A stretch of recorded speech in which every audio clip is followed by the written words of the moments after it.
కే ప్రసాద్ గారిని సాదరంగా వేదిక మీదకి ఆహ్వానం పలికేస్తున్నాం. అటు యాక్షన్ సినిమాలైనా కమర్షియల్ సినిమాలైనా తన కెమెరా కళ్ళతో అందంగా తీర్చిదిద్దేటువంటి మా చోటా కే ప్రసాద్ సార్, పైకి రండి సార్.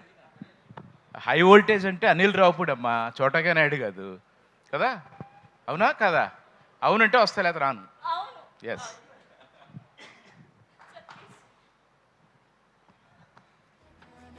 అనవసరంగా వదల సాంగ్ చూసిన తర్వాత నాకు మైక్ ఇచ్చారు. ఒక లాగుంది నాకు అంతా, అంటే హార్ట్ బీట్ మారిపోయింది నాకు, నిజంగా చెప్తున్నా. ఇప్పుడు దాకా చాలా కూల్గా ఫ్లడ్ చేసుకుంటూ జాలీగా హ్యాపీగా. అదే బాబు, నా సినిమా కదా నాకు ఇంపార్టెంట్. ఆ పాట అంత బాగా చేసాం, ఎంజాయ్ చేసాం. కానీ పాపం రితికాని చాలా చాలా ఇబ్బంది పెట్టాం, కష్టపడలేదా? ఎంజాయ్ చేసావా? గుడ్. ఎన్ని సినిమాలు చేసినా ప్రతి సినిమాకి ఇలాంటి ఒక ఈవెంట్ లేకపోతే రిలీజ్ అయిపోతుందంటే ఒకలాంటి టెన్షను నాకు. మరి డైరెక్టర్స్కి ఎంత టెన్షన్ ఉంటుందో అది తర్వాత అనిల్ పైకి చెప్తాడు బిఫోర్ రిలీజ్. కానీ ఐ వెరీ కాన్ఫిడెంట్. ఒక మంచి కథ, అంటే వెరీ ఇన్స్పైరింగ్ నాకు ఈ సినిమా వరకు. చిన్న పిల్లలు లిరిసిస్టులు, ఒక చిన్న బుడ్డోడు మ్యూజిక్ డైరెక్టరు, అందరూ చిన్న చిన్న వాళ్ళు. బెస్ట్ లిరిక్స్ నా కెరీర్లో నేను చేసిన సినిమాల్లో బెస్ట్ లిరిక్స్, బెస్ట్ మ్యూజిక్.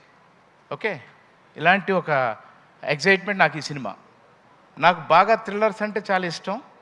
లక్కీగా జగపతి బాబు నాకు ఈ ఆఫర్ ఇవ్వడం, భరద్వాజ్ గారు దాన్ని సపోర్ట్ చేయడం, మా కిషోర్ నాయుడు గారు మీకు ఏం కావాలంటే చేయండి, పేరుకే చిన్న సినిమా, బడ్జెట్ చిన్నదే, మీ వరకు సినిమాటోగ్రఫీకి సంబంధించి మీరేం అడిగినా ఇస్తాం, ఎలా కావాలంటే అలా చేయండి అని ఒక భరోసా. థ్యాంక్ యూ కిషోర్ గారు, థ్యాంక్ యూ. ఇంకా చాలా చెప్పాలా? ఇంకేం చెప్పాలి గుర్తు రావట్లా. మా వంశీ, మా డైరెక్టరు వైజాగే లేడు, వచ్చి కథ చెప్పాడు. వంశీ కొంచెం స్లోగా చెప్పు నాకు అంటున్నాడు. నువ్వు కొంచెం వివరంగా చెప్పు, నాకు అర్థమయ్యేటి చెప్పు. తనకి ఏం కావాలో చాలా ఒక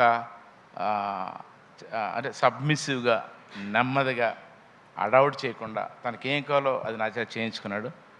సర్ప్రైజింగ్లీ ఒక మంచి వింటర్లో భోపాల్ లాంటి ప్లేస్లో షూటింగ్ చేసాం. అది పెయిడ్ హాలిడే నాకు మాత్రం. ఓకే, షూటింగ్ వెళ్ళిన దగ్గర నుంచి తిరిగి వచ్చే వరకు సాలిడ్ ఎనర్జీ, బికాస్ జగపతి బాబు. ఈయన ఎంతసేపు నేను ఒక మంచి పెర్ఫార్మర్ అనుకున్నాను, మంచి అందగాడు, అది వేరే విషయం. మగోళ్ళు కూడా ప్రేమించేంత అందం జగపతి బాబు. కరెక్టా? అందుకు నువ్వు ప్రేమించట్లా, అయినో. ఓకే ఓకే, గుర్తుపెట్టుకుంటా. సో ఇలాంటి దాంట్లో ఆయన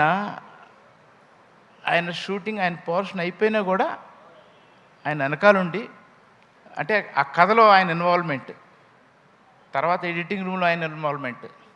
మొన్న కూడా ఫోన్ చేసి పోలీస్ స్టేషన్ కలరు కొంచెం ఒకసారి చూడన్నారు. మా అసిస్టెంట్ని ఫోన్ చేసి బాబుకి ఏం కావాలి వచ్చి అన్న. అంటే జనరేషన్ మారిపోతూ ఉంది. నేను చేసిదే కరెక్ట్ అనే ఇదిలో నేను కానీ ఎవరు ఉండకూడదు కూడా. సో అలా ఈ సినిమాకి step by step very inspiring things జరిగినాయి నాకు. I'm very happy. Bharadwaj garu thank you very much. Babu thank you. Naidu garu thank you. ఈ సినిమా సూపర్ హిట్ అవ్వాలి. మీరు వరుసగా సినిమాలు చేయాలి. నేను భోపాల్ పెయిడ్ హాలిడేకి వచ్చి మంచి సినిమాలు మంచి అవుట్పుట్ ఇవ్వాలి. Thank you once again. Thank you. Thank you sir, thank you so much.